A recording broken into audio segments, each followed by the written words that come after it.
बहुत पहले पहाड़ियों के बीच एक शांत गांव में एक जादुई आम के पेड़ की कहानी थी। यह पेड़ एक सुनसान जंगल में छिपा हुआ था। इसमें रात में चमकने वाले और इच्छाएं पूरी करने वाले आम लगते थे। बुजुर्ग उस पेड़ की फुसफुसाती आवाज के बारे में बताते थे, जो सुनने वालों के साथ ज्ञान बांटता था। कई लोगों ने पेड़ को ढूंढा, लेकिन कोई भी उसके जादुई फल के साथ वापस नहीं आया। जंगल की घनी रहस्यमयी आवाजें ग्रामीणों को दूर रखती थीं। फिर भी पेड़ की शक्ति का आकर्षण निर्विवाद था। कहा जाता था कि इसके आम खाने से असाधारण क्षमताएं मिलती थीं। यह पेड़ आशा और आश्चर्य का प्रतीक था, किसी बहादुर व्यक्ति द्वारा खोजे जाने की प्रतीक्षा में। गांव वाले अक्सर सोचते थे कि क्या कोई पेड़ के रहस्यों को उजागर करेगा और उसके जादू को वापस लाएगा। जादुई आम का पेड़ एक कहानी से ज्यादा था। यह आशा और आश्चर्य का प्रतीक था। इस गांव में मोहन नाम का एक जवान लड़का रहता था, जो अपनी जिज्ञासा और एडवेंचरस स्पिरिट के लिए जाना जाता था। जबकि अन्य बच्चे खेलते थे, मोहन गांव के बाहरी इलाकों की खोज करता था। उसका दिमाग सवालों से भरा रहता था। जादुई आम के पेड़ की कहानियों से मोहित होकर उसने एक दिन इसे खोजने का सपना देखा। अपने माता पिता द्वारा जंगल के खतरों के बारे में चेतावनियों के बावजूद मोहन का इंक्विजिटिव नेचर बना रहा। वह दोपहर एन्चेंटेड ट्री की गांव के बुजुर्गों की कहानियां सुनने में बिताता था, जिससे उसकी सच्चाई को उजागर करने की इच्छा बढ़ती थी। मोहन समझ गया था कि पेड़ शक्ति के स्रोत से कहीं अधिक था। यह किसी बड़ी चीज से जुड़ाव था। उसने अपने गांव की मदद करने, समृद्धि और खुशी लाने के लिए इसके जादू का उपयोग करने का सपना देखा। मोहन का दृढ़ संकल्प प्रतिदिन बढ़ता गया, किसी भी चुनौती का सामना करने के लिए तैयार। उसका दिल पेड़ के रहस्यों की खोज करने पर लगा हुआ था, यह मानते हुए कि यह जीवन बदल सकता है। मोहन की यात्रा शुरू होने वाली थी, आशा और अपने गांव की मदद करने की इच्छा से प्रेरित। एक उज्जवल सुबह मोहन जंगल में अपनी यात्रा पर निकल पड़ा। उसके पास खाने का एक छोटा सा बैग और अटूट दृढ़ संकल्प था। जंगल ध्वनियों से जीवंत था, एक ऐसा सिम्फनी जिसने उसे उत्साहित और भयभीत दोनों किया।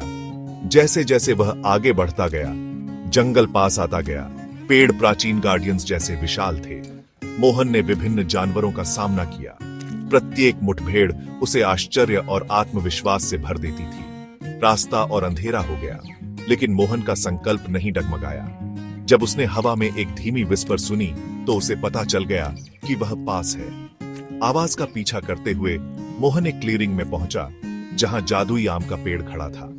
जितना उसने सोचा था, उससे कहीं अधिक शानदार। फुसफुसाते हुए शब्द स्पष्ट होते गए और उसने महसूस किया कि पेड़ उससे बात कर रहा है, उसकी बहादुरी और शुद्ध हृदय को स्वीकार कर रहा है। मोहन ने पेड़ के साथ एक गहरा संबंध महसूस किया, जैसे कि यह उसका इंतजार कर रहा हो। वह जानता था कि उसकी खोज पूरी होने वाली है। जादुई आम के पेड़ के सामने खड़े होकर मोहन ने एक्साइटमेंट और ग्रैटिट्यूड का अनुभव किया। पेड़ ने उसे अपने चमकते हुए आमों में से एक को चुनने के लिए आमंत्रित किया। जैसे ही उसने आम में काटा, उसने अपने शरीर में एक गर्मी फैलते हुए महसूस की, एक ऐसी अनुभूति जो किसी अन्य के विपरीत थी। हर निवाले के साथ मोहन ने महसूस किया कि पेड़ का जादू उसे असाधारण शक्तियां प्रदान कर रहा है। उसने पाया कि वह जानवरों को समझ सकता है, पक्षी की आंखों से देख सकता है और प्रकृति के एलिमेंट्स को नियंत्रित कर सकता है। पेड़ ने उसे ऐसी शक्तियों के साथ आने वाली जिम्मेदारी की याद दिलाई। उनसे आग्रह किया कि वे उनका उपयोग अच्छे के लिए करें। मोहन ने अपने गांव के संरक्षक के रूप में सेवा करने के लिए कृतसंकल्पित उद्देश्य की एक नई भावना महसूस की।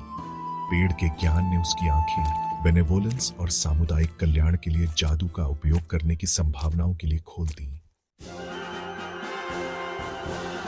अपने गांव लौटने पर मोहन का स्वागत क्यूरियोसिटी और प्रशंसा के साथ किया गया। उसने जादुई आम के पेड़ के साथ अपनी मुलाकात और उसे मिली शक्तियों की कहानी साझा की। मोहन के जादू का पहला कार्य सूखे खेतों में बारिश लाना था, जिससे भरपूर फसल का वादा किया गया था।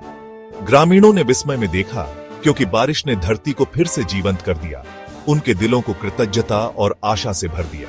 मोहन ने पानी के अधिकारों को लेकर पड़ोसी गांवों के बीच लंबे समय से चले आ रहे संघर्ष को सुलझाया, जिससे शांति और सहयोग सुनिश्चित हुआ।